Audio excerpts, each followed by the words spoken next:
Господа, сейчас многие крупные компании поддерживают не только нас, но и вас в том числе. К примеру, в последнее время никто из вас так часто не убирался в квартире, не работал по удаленке, не занимался самообразованием и саморазвитием, но надо же все-таки отдохнуть. А отдыхать, как мы все прекрасно знаем, лучше World of Tanks. Ведь мир танков — это живая легенда гейминга. Здесь представлено более 600 моделей бронетехники, так что любой желающий найдет себе машину по вкусу. А дальше остается собрать экипаж, экипировать танк и отправляться на поля сражений в безумные танковые баталии. Десятки различных местностей, от северных заснеженных широт до топий и лесов. Выбирайте свой стиль игры, притаиться и выжидать, или же с адреналином в крови врываться в самое пекло, засвечивая противников для своей артиллерии и принимая первые снаряды себе в бочину.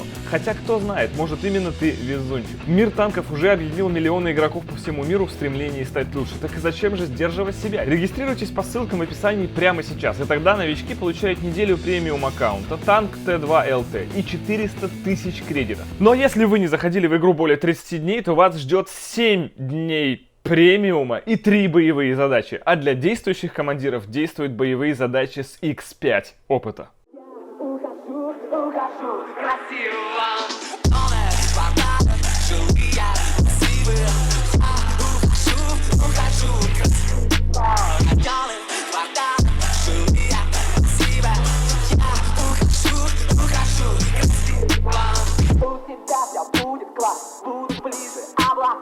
Я хочу, как первый раз, и поэтому пока ярко-желтые очки, два сердечка на брелке, развеселые зрачки. Я шагаю на районы квартала, жилые массивы. Ухожу красиво. Районы квартала, жилые массивы. Я ухожу красиво. Как вы поняли, господа, у нас сегодня все очень серьезно. Все настроены на максимальный результат, потому что сегодня мы бьем Geely M Grand об столб.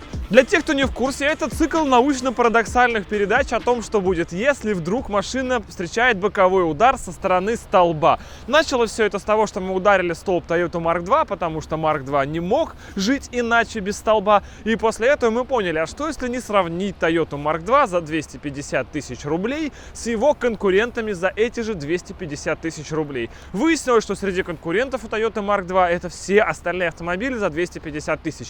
Также мы разбили Ладу Гранту и также мы разбили Hyundai Solaris. Сегодня на повестке дня очередной конкурент всей этой когорты. Это китайский автомобиль. Мы выбрали Geely M Grand, потому что это первый китаец, который тестировался по Euro NCAP и получил там, если не ошибаюсь, 4 звезды. В некоторых комплектациях M Grand даже шли боковые шторки. У нас, по-моему, их нет. Но, тем не менее, это автомобиль, который вроде как должен был нормально держать удар, по крайней мере, по видосам. Но, тем не менее, он китайский. То есть он встречается со всеми легендами китайского автопрома о том, что сделаны они даже не из фольги, а из оберток от шоколада Аленка, которые китайцы вывозят с русских помоек и из них делают свои автомобили и продают обратно нам. Сегодня мы узнаем, так ли это. Но сегодня мы подготовились лучше, чем обычно. Чтобы не было как в видео с Грантой, когда она, серебристая Гранта первая, соскочила с телеги и пошла кубарем, на замедленных кадрах мы все-таки поняли, что телега поймала, по сути, вилли. Она встала по большого ускорения на задние колесики, потому что телега узкая,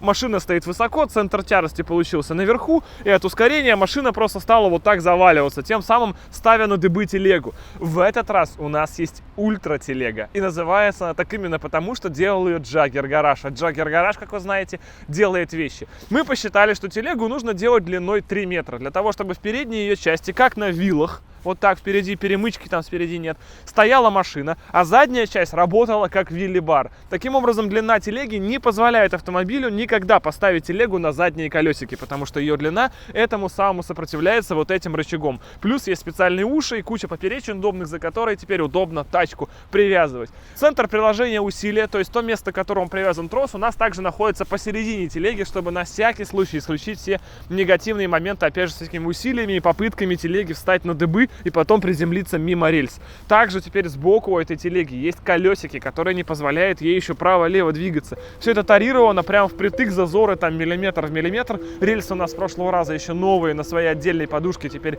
попрямее, чем старые. И самое печальное, что сегодня много зацепа. А это значит, что водитель, управляющий Ford Raptor, которого зовут Александр, нацелен на максимальный результат, и мы прогнозируем скорость более 60 км в час. Какая она получится по итогу, узнаем прямо сейчас.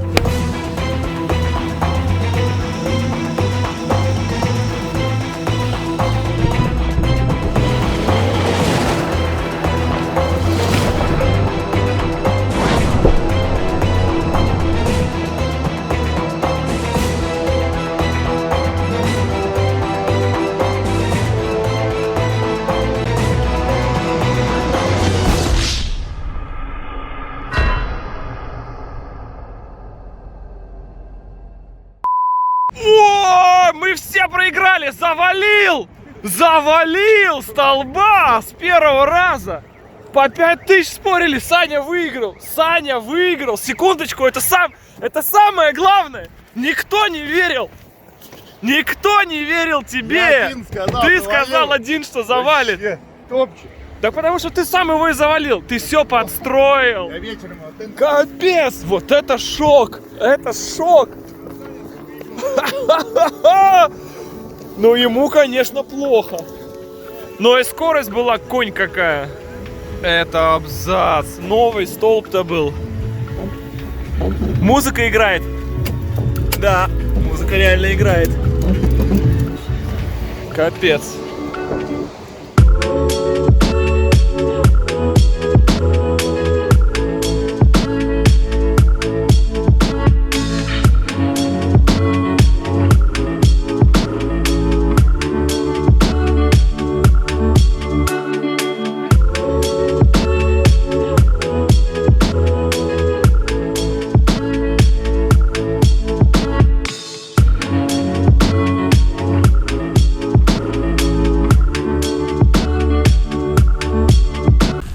Чтобы вы понимали, места в салоне осталось настолько мало.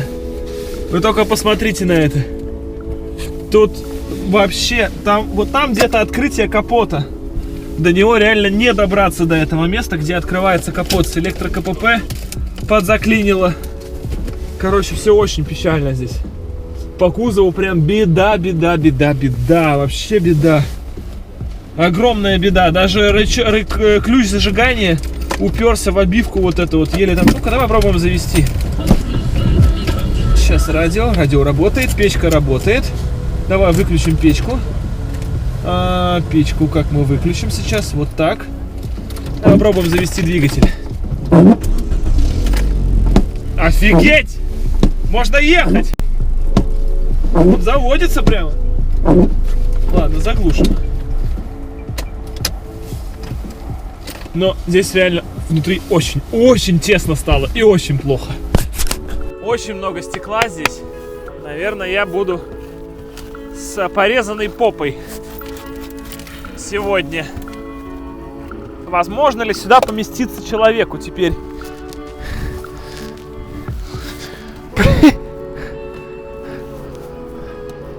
Слушай, ну какой-то страх посещает даже так, когда пытаешься сесть сюда. Нереально. Сюда не сесть. Давай попытаемся по-другому. Смотри, я же могу выжать сцепу, да?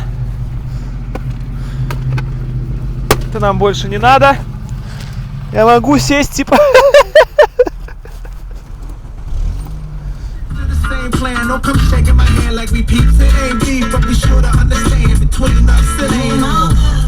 Сейчас, где правая, где газ? О, нащупал газ. Сцепу выжали. Так, а тормоз где? Ага, Land Rover.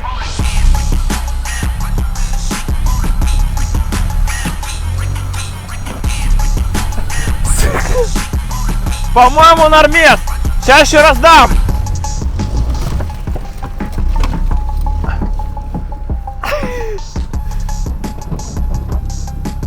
Ну как ты считаешь, так нормально ехать?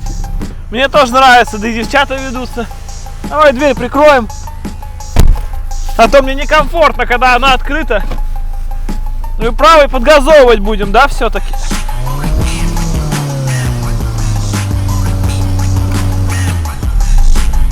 Bitches! Все нормально, едет. Короче, можно на маршрут.